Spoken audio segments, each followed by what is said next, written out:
اور سارے تبصرے کر رہے ہیں. میرے بھائی 1 مہینہ تبصرے رہنے دو, میری تو مانو تو خبریں بھی رہنے دو. آپ 1 مہینہ اپنے آپ کو قرآن مجید سے جوڑو.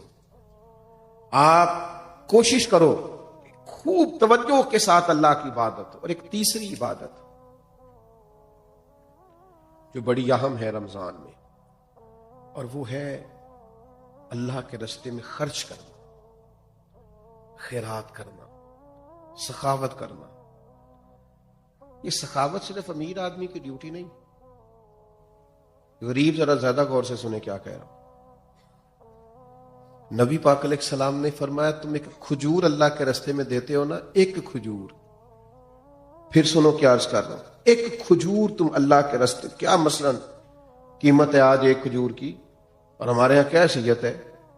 فرمایا 1 کھجور جب تم اخلاص کے ساتھ اللہ کے راستے میں دیتے ہو, اللہ تبارک و تعالیٰ اسے قبول فرما کے اپنے سیدھے دستے مبارک میں لیتا ہے جو اس کی شان کے لائق. اور فرمایا تمہاری اس 1 کھجور کی اللہ نشو و نما کرتا ہے, اسے پالتا ہے, بڑا کرتا ہے. فرمایا وہ 1 کھجور اللہ تعالیٰ پہاڑ کے برابر کر دیتا ہے.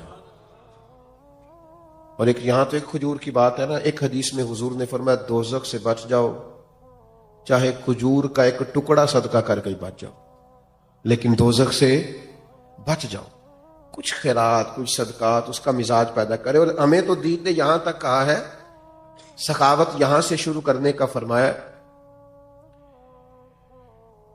کہ گوشت بناؤ تو شوربہ زیادہ کر لیا کرو, پڑوسیوں کو بھی شامل کر لو.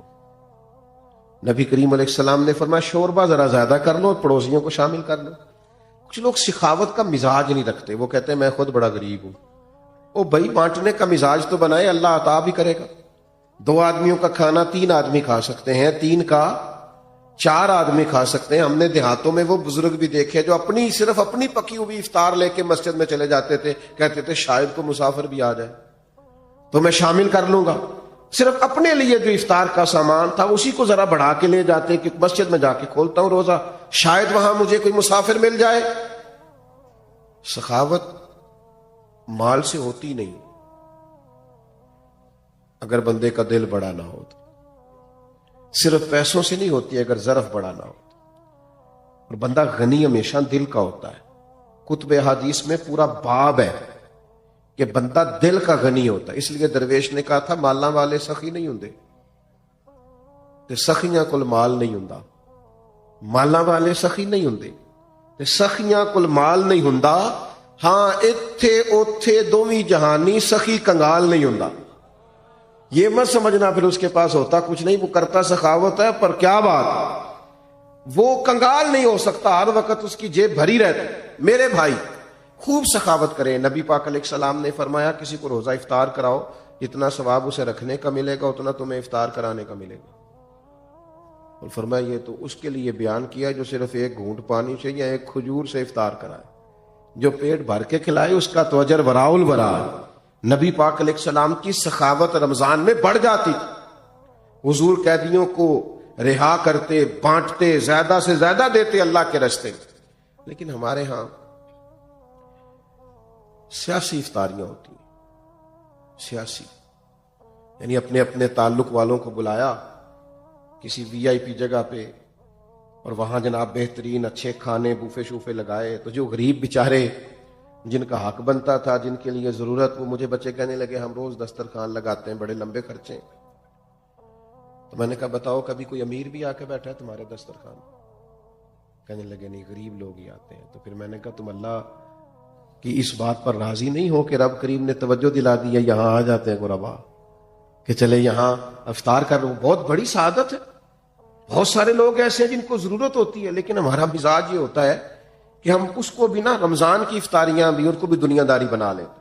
ووٹ پکے کرنے کے لیے, تعلقات پکے کرنے کے لیے, گاہک اور سیلز مین پکے کرنے کے لیے, اسی میں اس کو بھی لگا دیتے ہیں. کچھ کام جنت پکی کرنے کے لیے بھی کر لینے چاہیے. وہ ایک درویش سکول چلاتے تھے نا,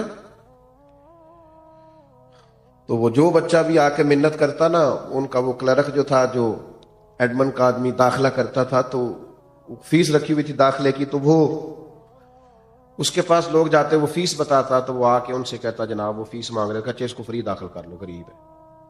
2 بھی داخل کیے، 4 بھی کیے، 6 بھی کیے، وہ درجنوں روزانہ فری داخل ہونے لگے. تو وہ اس کا جو اس نے ملازم رکھا تھا کلرک اٹھ کے آیا، کہنے لگا صاحب آپ سارے بچے فری داخل کر رہے ہیں، اس طرح کاروبار تو نہیں نہ چلتے، اس طرح کام تو نہیں نہ چلتے. تو اس نے کہا تمہیں کس نے کہا ہے میں کاروبار کر رہا ہوں؟ کہا پھر آپ کیا کر رہے ہیں؟ کہنے لگے میں اپنے جنازے کے بندے پکے کر رہا ہوں. میں اپنے جنازے کے، کسی کو کہنا نہ پڑے میرے لیے دعا کر، کچھ پکے ہو جائے، جب میں جاؤں مروں تو ان کے دلوں سے دعا نکل جائے. اکھاں جدوں میٹیاں زمانہ مینوں روے گا، اپنا تے اپنا بیگانہ مینوں روے گا. جدوں نہ میں دسیا میں خاراں نوں میں خانے وچ، جام ٹوٹ جان کے میں خانہ مینوں روے گا. کئی لک لک رون گے تے کئی بک بک رون گے، گلیاں دا یانا تے سیانا مینوں روے گا. او بھائی آپ کچھ ایسا تو کریں کہ کچھ جنت بھی پکی ہو، کچھ جنازے کے بندے بھی پکے ہوں. ساری دنی رمضان میں بھی افطار کرانے لگے تو وہی آپ نے پکے کر لیے اپنے ووٹر سپورٹر اور سیلز مین اور گاہک، کس چکر میں پڑ گئے؟ تو میں کہہ رہا تھا کہ ہر چیز کو کمرشل نہ بنائے. یہ ماہ نور و سرور رمضان المبارک، اس میں پوری تیاری کے ساتھ داخل ہوں، پورے حسن ظن کے ساتھ داخل ہوں، ساری برکات اس کی سمیٹنے کی کوشش کریں. 3 باتیں میں نے شروع میں نصیحت کی عرض کی، پھر 3 عبادات پہ زور دیا، اب 3 گزارشات کرنی ہے آپ سے. کر لوں جی؟ چلیں جمہوری ملک ہے، آپ سارے نہیں بول رہے، کر لوں بات. ایک تو رمضان میں غصہ نہیں کرنا، مشکل کام بتا دیے. غصہ نہیں کرنا، نہ گھر والوں پہ نہ باہر والوں پہ. کچھ لوگ باہر بالکل نہیں کرتے، گھر بہت زیادہ کرتے. تو غصہ نہیں کریں، چھوڑ دیں. اس سے نا روحانیت پہ بڑا اثر پڑتا ہے. کبھی کبھی غصہ انسان کو تکبر تک لے جاتا ہے، وہ خطرناک صورتحال ہو جاتی ہے، روحانی زندگی میں بڑی تباہی مچاتا ہے. دوسری گزارش آپ سے یہ کرنی ہے کہ ماہ رمضان المبارک میں کوشش کریں، آپ جن سے آپ ناراض بھی ہیں نا، اگر کچھ ایسا ہے نا کہ آپ ان کو معاف نہیں کر پا رہے تو رمضان میں کر دیں معاف، بوجھ اتر جائے گا. آپ تو معاف کر کے جائیں نا اللہ کی بارگاہ میں، آپ تو گنجائش پیدا کریں نا، آپ نے روزے رکھنے اللہ کے حضور حاضر ہونا، معاف کر دیں. یہ معافی بڑی برکت والی چیز ہے، کلیجہ ٹھنڈا ہو جاتا ہے. بدلہ لے کے انسان تنگ ہوتا ہے، انتقام لے کے اور زیادہ گھٹن فیل ہوتی، لیکن معاف کرنے سے سکون پیدا ہوتا ہے، ٹھنڈک محسوس ہوتی ہے. تیسری میری گزارش آپ سے یہ ہے، رمضان المبارک میں لوگوں کے لیے آسانیاں کرنے کی کوشش کریں. خود سے محسوس کر لیں کہ کہاں آپ کی ضرورت ہے اور آپ وہاں پہنچ جائیں. اگر آپ کہیں نماز پڑھنے کے لیے بھی جاتے ہیں تو ایثار کا مظاہرہ کریں، دوسروں کو گنجائش دے دیں، دوسروں کو موقع دے دیں. اگر آپ کا کہیں لین دین ہے اور سامنے والا تنگ دست ہے تو اس ماہ مبارک میں کم از کم اس کے لیے آسانی رکھیں، گنجائش کریں. جس حد تک ہو سکے دوسروں کو تکلیف سے بچائیں. آہستہ آہستہ نہ کچھ شدتیں سی پیدا ہو گئی ہیں مسلمانوں کے دلوں میں، اپنی ذات کے لیے رنجشیں بڑھ گئی ہیں.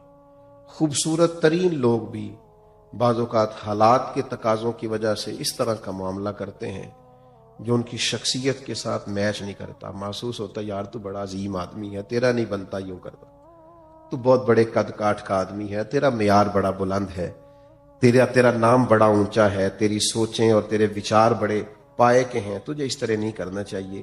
رمضان شریف بہت بڑی تربیت کا ماہ مبارک. کوشش فرمائیں اس میں کہ آپ درگزر سے کام لیں، آپ آسانی کریں، آپ کوشش کریں کہ کسی شخص پر بوجھ نہ بنے. میں تراویح پڑھنے کے لیے لوگ آیا کرتے تھے تو ایک دفعہ حافظ صاحب سے نا کچھ ان کو مشابہ زیادہ لگے سنانے میں، تو ایک دوست کہنے لگے کہ میں نے ان سے بات کرنی ہے. میں نے کہا آج نہ کرنا.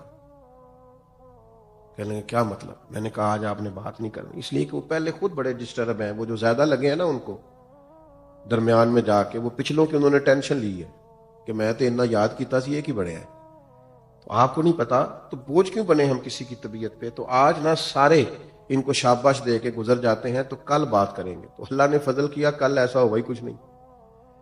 تو ہم بعض اوقات اتنا پریشرائز کر دیتے ہیں بعض چیزوں کو کہ جب کوئی بندہ پریشر میں آ کے کوئی کام کرتا ہے تو صحیح بھی کرنا ہونا تو اسے غلط ہو جاتا ہے. تو تھوڑی گنجائش دینی ہے، لوگوں کے لیے آسانی کرنی ہے. کہیں بس اسٹاپ پہ، کہیں خریداری کے لیے جائیں، کسی جگہ بھی تھوڑی گنجائش دیں کہ جناب آپ پہلے کر لیں، میں انشاءاللہ کر لوں گا، میرے پاس وقت ہے، ٹائم ہے.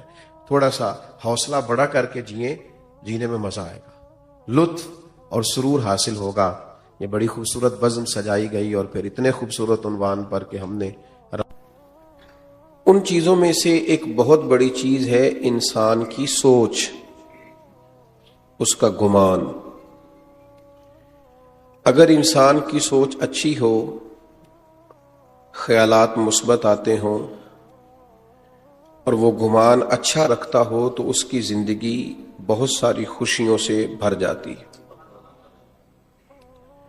لیکن اگر اس کی سوچیں اس کے کنٹرول سے بہت دور نکل جائیں، بدگمانیوں کا ہر وقت غلبہ ہو، مایوسی کی، پریشانی کی اور الجھی ہوئی سوچیں ہر وقت اس کے پیچھے رہتی ہوں، تو انسان زندگی میں جو اس کے پاس نعمتیں موجود ہوتی ہیں ان کا بھی لطف نہیں اٹھا پاتا. وہ تیزی سے مایوسیوں کی طرف بڑھتا ہے، کمزوریوں کی طرف بڑھتا ہے. ہم نے دیکھا ہے کچھ لوگوں کی گفتگو سننے کے بعد اندازہ ہوتا ہے کہ ان کی نظر میں شاید کوئی آدمی بھی اچھا نہیں رہا، کوئی بھی نیک جذبات کے ساتھ میدان عمل میں موجود نہیں رہا. معاذ اللہ دنیا کے اندر شر ہی شر پھیل گیا ہے، برائی ہی برائی عام ہو گئی ہے. حالانکہ نبی کریم علیہ الصلوۃ والسلام نے فرمایا میری امت کبھی گمراہی پر جمع نہیں ہوگی. یہ ہو نہیں سکتا کہ سارے لوگ برے ہو جائیں، لیکن بدگمانیوں کے غلبے، بری سوچیں اور بکھرتی ہوئی سوچیں اور ٹوٹتے بکھرتے خیالات اور ناپختہ ارادے، کمزور ارادے، یہ لوگوں کو بہت زیادہ پریشان کر دیتے ہیں اور مایوس کر دیتے ہیں. اللہ تعالیٰ نے قرآن مجید کے اندر ارشاد فرمایا کہ یا ایھا الذین آمنوا اجتنبوا کثیرا من الظن ان بعض الظن اثم. فرمایا اے ایمان والو بہت سارے گمانوں سے بچو، بہت سارے گمانوں سے تو ویسے ہی اجتناب کرو، بہت ساری سوچوں سے تو ویسے ہی بچو. ان بعض الظن اثم، بے شک بعض گمان گناہ ہے. بہت سارے گمانوں سے، بہت ساری سوچوں سے، بہت سارے برے خیالات سے تو ویسے ہی اجتناب کرنا چاہیے، قریب ہی نہیں آنے دینا چاہیے. یہ ہمارے رب کا ہمارے لیے ارشاد ہے، یہ کریم رب کا ہمارے لیے یہ فرمان ہے. مثبت سوچ مثبت عمل کو جنم دیتی ہے. مثبت لوگ معاشرے کے اندر خوش رہتے ہیں. مثبت لوگ جو ہوتے ہیں ان کی دوستیوں کو دوام ہوتا ہے. جو مثبت لوگ ہوتے ہیں ان کے تعلقات مضبوط ہوتے ہیں. جو مثبت زندگی گزارتے ہیں، مثبت طرز حیات سنی اور میں ان کے تبصرے سے بڑا محظوظ ہوا کہ یار آپ کو تو بڑا باریک کر کے پتہ ہے اور ہر بات کا ہی پتہ ہے، یعنی آخر تک آپ جانتے ہیں اور بڑی گہرائی اور گہرائی سے جانتے ہیں. تو میں نے ان سے کہا چونکہ محبت کا تعلق تھا، میں نے کہا اگر آپ ناراض نہ ہوں تو آپ نے اتنا تبصرہ کیا ہے ان پر، تو میں چھوٹا سا آپ پر نہ تبصرہ کر دوں. تو وہ کہنے لگے کر دیں. تو میں نے کہا ویسے کافی عرصے سے میرا آپ سے تعلق ہے، اگر وہ معروف ہیں تو دل آپ کا بھی بہت کرتا ہے معروف ہونے کو، اور اگر وہ واقعی اسی طرح ہوئے ہوتے نا جو آپ بتا رہے ہیں تو پیچھے آپ نے بھی نہیں رہنا تھا، کیونکہ آپ کو سارا ہی پتا ہے وہ کیسے ہوئے، پھر ہو آپ نے بھی جانا تھا. یہ سارے طریقے آپ کو آتے ہیں جو آپ تبصرہ کر رہے ہیں نا، جو آپ گہرائی بیان کر رہے ہیں اور ہر نقطے پر آپ رائے رکھتے ہیں، تو آپ نے بھی مشہور ہو جانا تھا، معروف ہو جانا تھا، بات بڑی دور نکل جانی تھی. تو کہنے لگے پھر آپ کا کیا خیال ہے؟ تو میں نے کہا میرا خیال یہ ہے کہ وہ کسی درویش نے لکھا ہے کہ غبارے بیچنے والا دروازے پہ آ گیا، تو ایک چھوٹا سا بچہ باہر نکلا، اسے نہیں پتا تھا کہ غبارے میں ہوا اور گیس بھری ہوئی ہے، تو اس نے 1 روپے کا غبارہ خریدا تو غبارہ ہوا میں اڑ گیا. تو بچے کے لیے بڑی انوکھی بات تھی، وہ بڑا حیران اور خوش ہوا. تو کہنے لگا چچا یہ کالا غبارہ اڑ گیا، نیلا بھی اڑتا ہے؟ اس نے کہا بیٹا 1 روپیہ دو اڑ جائے گا. اس نے روپیہ دیا، اس نے دھاگا توڑا، غبارہ اڑ گیا. اس نے کہا تو یہ ہرے والا بھی اڑتا ہے؟ اس نے کہا ہاں اڑتا ہے. تو وہ فقیر کہتے ہیں میں دور کھڑا دیکھ رہا تھا، جب وہ بچہ کافی سارے روپے خرچ کر چکا تو میں قریب گیا اور میں نے جا کے کہا بیٹا تو گمان ٹھیک کر، نہ ہرا اڑتا ہے، نہ نیلا اڑتا ہے، نہ پیلا اڑتا ہے، بس جس کے اندر کوئی چیز ہوتی ہے وہ اڑتا ہے۔ اگر کوئی اندر چیز ہوگی تو پھر اڑ جائے گا، ورنہ اس غبارے کے اندر جو چیز ہے وہ نکال دی جائے تو یہ اڑ سکتا نہیں ہے۔ تو گمان درست رکھنے کی ضرورت ہے، کوئی صلاحیت پیدا کرنے کی ضرورت ہے۔ یہ گھر بیٹھ کر کے تبصرے کرنا اور بدگمانیاں کرنا اور اپنے لہجے کو بے وضو کرنا یہ درست نہیں ہے۔ اگر آپ کے اندر کوئی صلاحیت ہے، کوئی خوبی ہے تو اللہ تعالیٰ بڑا کریم ہے، وہ فضل فرمانے والا ہے، لیکن بدگمانی نہیں، بری سوچ نہیں، برے خیالات نہیں، برے تصورات نہیں۔ آپ کسی کے حال کو اچھے حال پر محمول کر سکتے ہیں تو ضرور کریں، کسی بات کی کوئی اچھی تعبیر بیان کی جا سکتی ہے تو ضرور کریں۔ ہمارے ارد گرد بدگمانیوں کا دور دورہ ہے، بری سوچیں ہیں، لوگوں کے بارے میں ہم کمزور ہو گئے۔ اچھی بھلی خیر کرنے والے بھی ہمیں خیر کرنے والے محسوس نہیں ہوتے، بہت سارے بھلائی کے کام کرنے والے بھی ہمیں بھلائی کے کام کرتے ہوئے محسوس نہیں ہوتے۔ بہت سارے لوگ جن کی ظاہری کیفیت یہ ہے کہ وہ سنت اور شریعت کے پابند ہیں، ان کے بارے میں بھی ہم دھوکہ دہی کا فتویٰ دیتے ہوئے ذرا احساس پیدا نہیں کرتے۔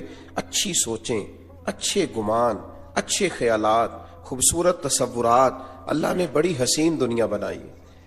اس زمانے میں بڑے خوبصورت رنگ بھرے ہیں کریم رب نے، اس کی قدرت کے جگہ جگہ کرشمے ہیں، اس نے بڑے خوبصورت انسان بنائے ہیں، بڑے پاکیزہ لوگ مرتب فرمائے۔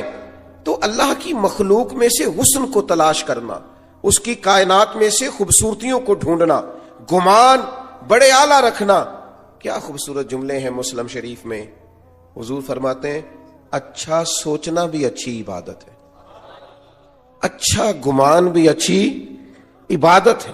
آپ کچھ نہ کریں، محض اچھا سوچیں، اچھا گمان کریں، اچھی رائے دیں، مثبت رویہ آپ یقین کریں، ڈھیر سارے لوگ بیٹھے ہوتے ہیں کسی جگہ اور وہ کوئی کسی بادشاہ نے کہا کہ اس نے بہت بڑا جرم کیا ہے اور مجھے دھوکہ دیا ہے، تو اب بتاؤ اس کے ساتھ کیا کرنا ہے۔ تو ایک صاحب بولے، کہنے لگے بادشاہ سلامت، اس نے آپ کو دھوکہ دیا ہے، یعنی اتنی اس کی جرت ہو گئی۔ کچھ لوگ ہوتے ہیں نا شاہ سے زیادہ شاہ کے وفادار، اب یہ یہاں تک چلا گیا ہے، یہ اس کی جرت، یعنی آپ کو اس کا گلا کاٹا جائے اور اس کے ٹکڑے ٹکڑے کیے جائیں، یہ سزا ہونی چاہیے۔ تو جو ایک سالے بزرگ بیٹھے تھے انہوں نے بات سنی اور پھر گردن جھکا لی۔ تو بادشاہ نے دوسرے مشیر سے پوچھا کیا کرنا ہے؟ اس نے کہا حضرت ہم نے تو زمانہ دیکھا ہے، آپ کی تو دنیا قدر کرتی ہے، لیکن یہ سمجھے ہی کچھ نہیں، یعنی آپ ہی کے بارے میں اس نے یہ کر دیا، اس طرح کریں اسے جلا ڈالیں، ایسے آدمی کی تو راکھ بچنی چاہیے بس۔ تو بزرگ نے دیکھا تو وہ پھر سن کے بعد گردن جھکائی۔ تو اسی طرح کے مشورے ملے تو سب خاموش تھے۔ ان خاموشیوں میں ایک فقیر فاقہ مست بھی تھے، ایک درویش خدا مست بھی تھے۔ وہ شہرت سے بچنے والا پیچھے پیچھے رہتا ہے، اور میرا جی چاہتا ہے ساری غزلیں اس پیارے کے نام کریں۔ وہ پیچھے کونے میں ایاز بھی چھپے ہوئے ایک باریک دانوں کی تسبیح لیے اپنے اللہ کی یاد میں مصروف تھے۔ کہاں منشور ہم اور کہاں ہنگامے محبت کے، ایک حجرے میں رہتے ہیں خدا کو یاد کرتے ہیں۔ وہ پیچھے سے کونے میں آرام سے بیٹھے تھے۔ بادشاہ نے نظر جو اٹھائی، آواز جو گونجی، کہا یاز آپ بھی تو بتائیے نا کیا کرنا ہے اس کے ساتھ، اس نے ہماری نافرمانی کی ہے، ہمیں دھوکہ دینے کی کوشش کی ہے اور ہمارے اعتماد کو ٹھیس پہنچائیے، بتاؤ کیا کریں۔ تو فقیر کی جھکی ہوئی نظریں اٹھیں اور پھر ہاتھ باندھے کھڑا ہوا، کہنے لگا بادشاہ آپ کا اقبال بلند ہے، یہ بلند ہی رہے گا، عزتیں اللہ نے دی ہیں، اللہ ان میں دوام پیدا فرمائے گا۔ اس بیچارے سے غلطی ہو گئی، یہ بیچارہ بھول گیا تھا۔ انسان غلطیاں کرتے ہیں، ہم کئی بار غلطیاں کرتے ہیں، ہمارا رب ہمیں معاف کر دیتا ہے۔ چلیں آپ بڑے ہیں، بڑوں کو بڑے حوصلے ہی دکھانے پڑتے ہیں، اس فقیر کی مانے تو چلو معاف کر دیں، آپ درگزر فرمائیں۔ وہ اپنی غلطی پر شرمندہ ہے، آئندہ نہ کرنے کا عہد کرتا ہے، چلیں چھوڑ دیں، معاف کر دیں۔ بادشاہ اب وہ سب کی رائے کیا تھی، اور یہاں بالکل ایک عنوان ہی دوسرا آ گیا اور مضمون ہی بدل گیا اور بالکل مختلف بات ہو گئی، اور محفل جو تھی وہ رخ ہی دوسرا اختیار کر گئی۔ تو بادشاہ نے ان بزرگوں کی طرف دیکھا، کہا آپ بچے ہیں، آپ بتائیے کیا کرنا چاہیے۔ تو بزرگ کہنے لگے سب نے ٹھیک کہا ہے، جس کی مرضی بات کے مطابق فیصلہ کر دیں، تو بادشاہ ان بزرگوں کی بات سن کے بہت سر پٹائے، کہا یہ کیا بات ہوئی؟ وہ جس نے کہا کاٹ دے اس نے بھی ٹھیک کہا، جس نے کہا جلا دے اس نے بھی معاذ اللہ ٹھیک کہا ہے، اور جس نے کہا ہے کہ معاف کر دیں اس نے بھی ٹھیک کہا ہے۔ تو بادشاہ کہنے لگے ہر شخص اپنے ظرف کے مطابق بات کرتا ہے، ہر آدمی اپنے گمان کے مطابق بات کرتا ہے۔ یہ ایاز نے آپ کو کبھی بتایا نہیں یہ سید زادہ ہے، اس نے جو بات کی ہے اپنے ظرف کے مطابق بات کی ہے۔ تیری نسل پاک میں ہے بچہ بچہ نور کا، تو ہے عین نور، تیرا سب گھرانہ نور کا۔ ان کے مزاج میں معاف کرنا ہے، ان کی طبیعت میں درگزر کرنا ہے، ان کو سکھایا ہی معاف کرنا گیا ہے۔ بادشاہ جس نے جو کہا اپنے گمان کے مطابق کہا، انہوں نے جو کہا اپنی سوچ کے مطابق کہا۔ فقیر سے پوچھو تو وہی کر دو جو ایاز نے کہا ہے۔ میرے بھائی، آپ کا گمان مضبوط ہونا، آپ کی سوچوں کا طاقتور ہونا، یہی تو آپ کو طاقتور کرتا ہے۔ جن کے ارادے بڑے ہوتے ہیں وہی تو محنت زیادہ کرتے ہیں، جن کے حوصلے بڑے ہوتے ہیں وہی تو زیادہ لوگوں کو لیڈ کر پاتے، جن کا ظرف بڑا ہوتا ہے وہی تو بڑے کارہائے نمایاں سر انجام دیتے ہیں۔ لیکن ہماری سوچوں میں بڑی کمزوری آئی ہے، ہمارے لہجے کے اندر بڑی کمزوری آئی۔ میں نے دیکھا ہے کہ گزرتے ہوئے وقت کے ساتھ ساتھ لوگوں کا رویہ یہ ہو گیا ہے کہ بس میں ہوں اور میرے علاوہ کوئی بھی نہ ہو۔ آپ مضبوط ذوق پیدا کریں اپنی زندگی کے اندر، بڑے حوصلے پیدا کریں، بڑے گمان پیدا کریں۔ 10 دن قیام کیا ہے نبی کریم علیہ الصلوۃ والسلام نے طائف کے اندر، 10 دن۔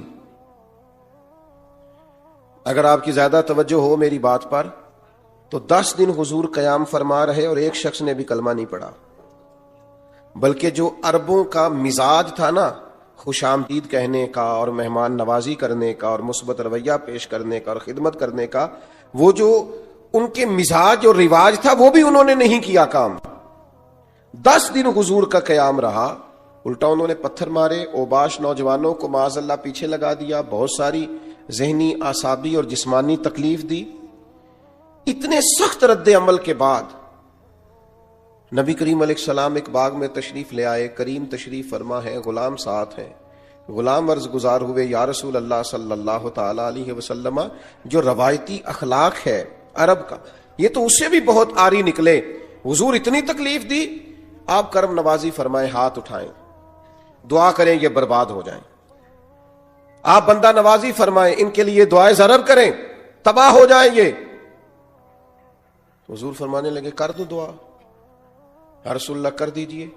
تو محبوب نے ہاتھ اٹھائے، کہا اے اللہ انہیں ہدایت عطا فرما، یہ جانتے نہیں یہ کیا کر رہے ہیں، انہیں شعور نہیں یہ کیا۔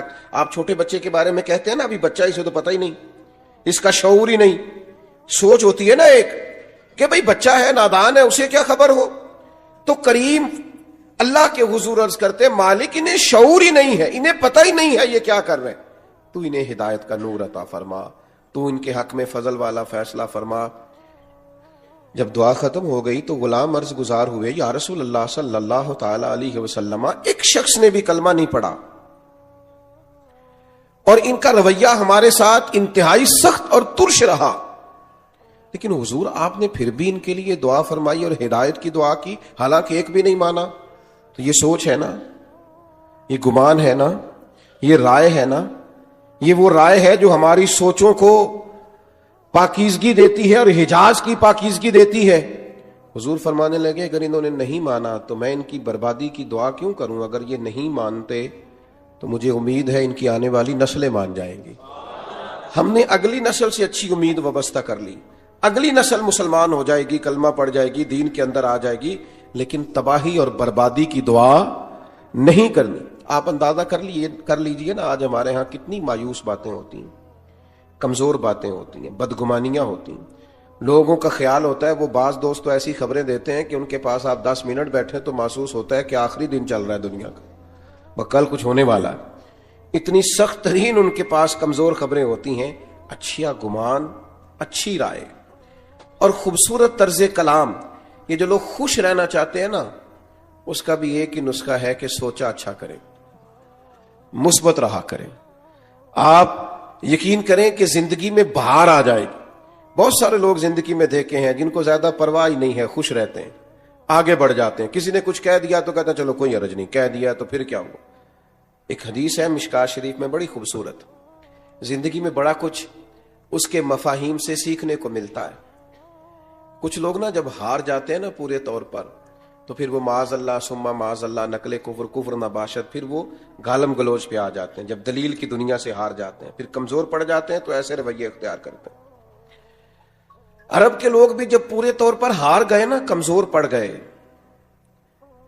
تو پھر انہوں نے ہاری ہوئی ایک تجویز سوچی. یہ مشکات شریف میں موجود ہے. انہوں نے کہا یار عجیب لوگ ہیں, ہم نبی کریم علیہ السلام کا اسم گرامی بھی لیتے ہیں, محمد بھی کہتے ہیں صلی اللہ تعالی علیہ وسلم, اور محمد کا تو معنی ہے جس کی بار بار تعریف کی جائے.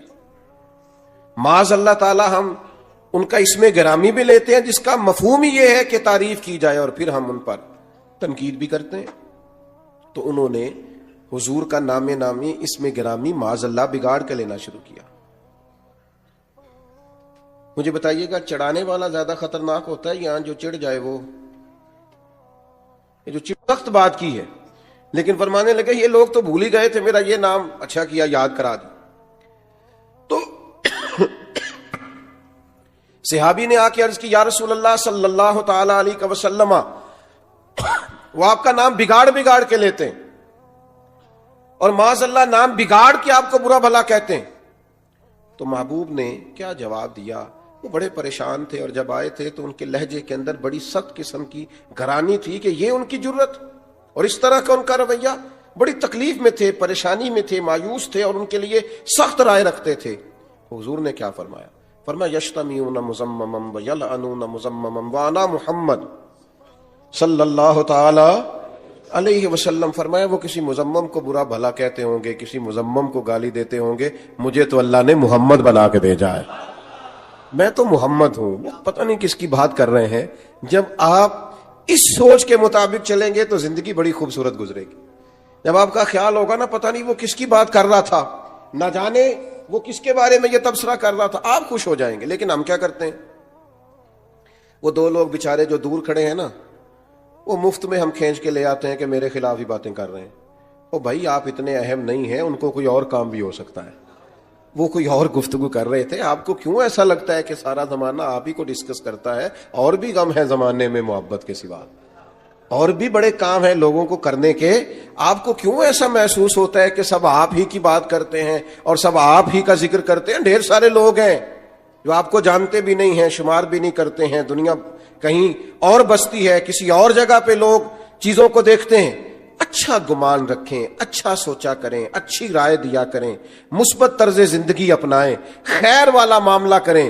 ہمارے بزرگوں نے یہاں تک بیان کیا ہے کہ آپ باہر گلی میں نکلے اور عین نماز پڑھ کے آپ نکلے تو آپ کو ایک نمازی اور نیک اور صالح اور دیندار آدمی باہر سے آتا ہوا دکھائی دیا, یہ گمان مت کریں کہ دیکھو جی اس نے جماعت سے نماز ہی نہیں پڑھی.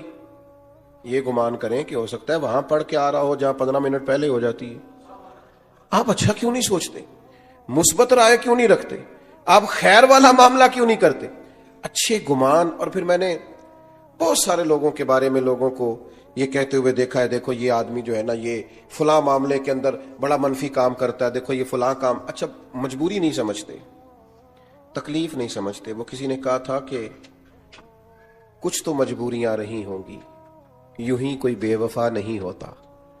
کہیں ہو سکتا ہے کوئی مجبوری کسی کی ہو, کوئی تکلیف ہو. حضرت بشر حافی رحمت اللہ تعالی علیہ نا جامع مسجد بغداد شریف میں جمعے کے فرض پڑھنے کے بعد نکل جایا کرتے تھے. تو ایک اچھے بزنس مین کو خیال ہوا کہ ویسے جو لوگ بڑی تبلیغ کرتے ہیں اور لوگوں کو خیر کا سبق دیتے ہیں اور بڑے نوافل بتاتے ہیں, اور خود یہ ہے کہ سنن اور نوافل ابھی ادا نہیں ہوئے اور یہ چلے گئے, تو بہت سارے لوگوں سے اس نے اپنی اس بدگمانی کا ذکر کیا. تو لوگوں نے کہا یار میرا نہیں خیال کہ آپ کو ایسا سوچنا چاہیے, اچھا گمان کریں. کہنے لگا نہیں وہ ہر جمعے ایسا کرتے ہیں. تو ایک دن کسی نے کہا یار تو چھوڑ دے اس کام کو, لیکن وہ بس بدگمانی بھی بڑی خطرناک چیز ہے, یہ بھی صلاحیت ہی کر جاتی ہے. یہ شک تو دیوانہ سا کر دیتا ہے لوگوں کو, عجیب مجنون قسم کی حرکتیں کرنے لگ جاتے ہیں مشکوک ہونے کے بعد. تو ایک دن اس نے نماز جمعہ پڑھا اور حضرت کے پیچھے جاسوسی کرتے ہوئے نکل گیا, جو سخت منع ہے دین میں. تو شیخ مسجد شریف سے نکلے اور ایک نان بائی کی دکان سے انہوں نے نان خریدے, تو پھر ایک اور بدگمانی کی، کہنے لگا اچھا بھوک بڑا تنگ کرتی ہے اس لیے سنتیں چھوڑ دی، اس لیے نوافل چھوڑ دیے۔ پھر حضرت نے ایک جگہ سے کباب لیے تو کہا دیکھو عمر دیکھو اور ان کے ذائقے دیکھو، اس عمر میں بدگمانی پہ بدگمانی۔ لیکن تھوڑا سا شیخ تیز قدموں سے چلے اور ایک آبادی ختم ہوئی تو ایک بے آباد سی جگہ آئی، اور پھر تھوڑا سا آگے بڑھے تو ایک کچا سا گھر آیا۔ حضرت شیخ نے دروازہ جو کھولا تو سامنے پلنگ پر ایک فالج زدہ معذور مریض پڑا ہے۔ شیخ دوڑ کر کے گئے، پہلے اس کو سیدھا کیا، پھر پیالے میں پانی لے کے اس کا منہ دھویا، اور پھر وہ کباب توڑ کے لقمہ بنا کر کے اس کے منہ میں ڈالا، اور پہلا لقمہ ڈالتے کہنے لگے معاف کر دینا، جمعے کو مجھے آتے ہوئے دیر ہو جاتی ہے، ابھی تو میں نے سنتیں بھی پڑھنی، ابھی تو میرے نوافل باقی ہیں، لیکن آپ کی بھوک تیز نہ ہو جائے میں دوڑ آیا۔ شخص کہتا ہے باہر کھڑا تھا، یوں لگ رہا تھا کہ جیسے میری ٹانگیں میرے وجود کا بوجھ نہیں اٹھا رہی، کہاں رہا ہوں، میں کیا سمجھتا تھا، یہ کیا نکل آیا، جس کو میں نے اتنی بری چیز سمجھا تھا شیخ کیا اتنا بڑا کارنامہ نکل آیا۔ حضرت اس کو کھانا دے رہے تھے تو وہ معذور رو پڑا، کہنے لگا بشر آپ کب تک آئیں گے، 14 سال بیت گئے میری ڈیوٹی اٹھائے ہوئے، میرے تو اپنے بھی مجھے چھوڑ گئے۔ تو حضرت بشر نے ان کے آنسو پوچھ کر کے فرمایا آپ کا کیا خیال ہے، یہ جو میری معاشرے میں عزت ہے یہ میری کثرت عبادت سے ہے، یہ تو میں آپ کی خدمت کرتا ہوں تو اللہ نے مخلوق کے دلوں میں میری محبت پیدا فرما دی۔ او میرے بھائیوں، اچھا گمان، اچھی سوچیں، اچھے رویے، اچھی رائے اور اچھا مشورہ، اس کو اپنی زندگی میں اپنائیے۔ آپ کو پتہ ہے ہمارے علماء نے لکھا ہے کہ یہ جو کہا 10 گنا اجر ملے گا نیکی پہ، اور پھر بات کتاب و سنت میں بڑھتے بڑھتے 700 گنا تک بھی گئی، تو یہ 10 ملے گا کہ 20 گنا ملے گا کہ 700 گنا ملے گا؟ تو فرماتے ہیں جتنا گمان اچھا ہوگا، جتنی نیت اچھی ہوگی، جتنا ارادہ عمدہ ہوگا، اتنا اللہ اجر بھی زیادہ عطا فرما دے۔ لیکن شرط یہ ہے کہ ہم برے گمان سے بچیں، برے ذہن سے بچیں، بری سوچوں سے بچیں، یہ ہماری طبیعت کو بھی اچھا رکھیں گی، ہمیں لوگوں سے پیار بھی ہو جائے گا، نفرتیں بھی ہمارے دلوں سے نکلیں گی، ہماری رائے بھی اچھی ہوگی، اور سب سے بڑی بات یہ ہے کہ سوسائٹی میں پیار پھیلے گا، معاشرے میں محبت بڑھے گی، ہم ایک دوسرے کے قریب آئیں گے۔ لیکن اگر ہم اپنی سوچوں اور گمان کو اس طرح کا صاف ستھرا نہیں کریں گے، پھر ظاہر ہے کہ ہمیں بڑے بڑے اچھے، بڑے بڑے خوبصورت، بڑے بڑے علماء، بڑے بڑے فقہا، ان میں بھی معاذ اللہ لوگوں کو خیر نظر نہیں آتی، پھر ماحول ایک ایسی طرف چلا جائے گا جس میں بہرحال تکلیف اور گھٹن پیدا ہوگی۔ تو رمضان المبارک میں انسان کا دل بڑا ہلکا پھلکا ہو جاتا ہے، اللہ تبارک و تعالی اس کو بڑا باطنی سرور اور کیف عطا کرتا ہے، اس کی کیفیات بڑی خوبصورت ہوتی ہیں۔ تو جہاں تقوی کا اور بہت سارا نور ہم حاصل کر رہے ہوتے ہیں، وہاں اس چیز کو بھی اپنانے کی کوشش کریں کہ اچھی سوچوں کی پریکٹس کریں، اچھے گمان ان دنوں میں اپنی طبیعت میں پیدا کریں، تاکہ ہمیں اللہ کی مخلوق اچھی لگے، تاکہ ہمیں خیر نظر آئے۔ اللہ تبارک و تعالی سمجھنے کی، عمل کرنے کی اور دین کی طرف لوٹ آنے کی توفیق عطا فرمائے۔ آخر دعوانا الحمدللہ۔